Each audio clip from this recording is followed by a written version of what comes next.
L'enceinte de l'hôpital général de Yaoundé s'avère petite pour accueillir les membres du gouvernement, de l'administration, des partis politiques, de la famille, des proches ou des simples badauds venus rendre un dernier hommage au président national du Social Democratic Front, Nyi John Fundji. Son parcours de combattant politique lui vaut la reconnaissance de l'État du Cameroun. Des obsèques officielles sont instituées en son honneur, décrète le président de la République. Je rends gloire à Dieu Tout-Puissant pour tout ce qu'il a fait pour son pays, que l'État a reconnu en lui accordant, n'est-ce pas, une obsèque officielle. Ça fait belle lurette qu'on pose le problème du statut de l'opposition.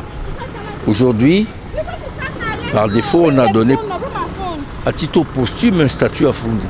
Parce que le chef d'État décrète les obsèques nationales pour quelqu'un qui n'a pas de statut. Ça paraît un peu incohérent. Je crois que c'est l'occasion de rappeler au gouvernement qu'il est important que l'opposition ait un statut. Le point levé, c'est le souvenir d'un leader charismatique devenu une figure paternelle pour certains. Il nous laisse la hargne dans le combat, la simplicité, parce que ce qu'il avait comme atout, c'est de traduire en des termes à la portée des Camerounais leurs aspirations. Fundji parlait aux Camerounais comme il voulait qu'il leur parle. C'est pour ça qu'il les galvanisait sans beaucoup de peine.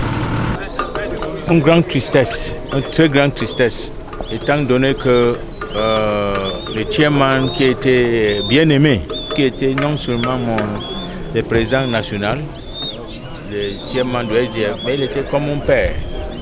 Parce que j'ai connu le chairman depuis 1974. Donc vous pouvez voir le long chemin que j'ai fait avec le chairman.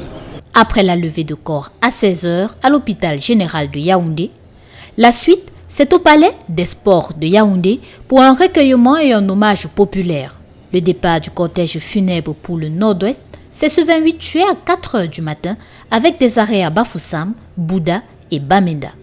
L'inhumation, c'est ce 29 juillet 2023 à Baba 2.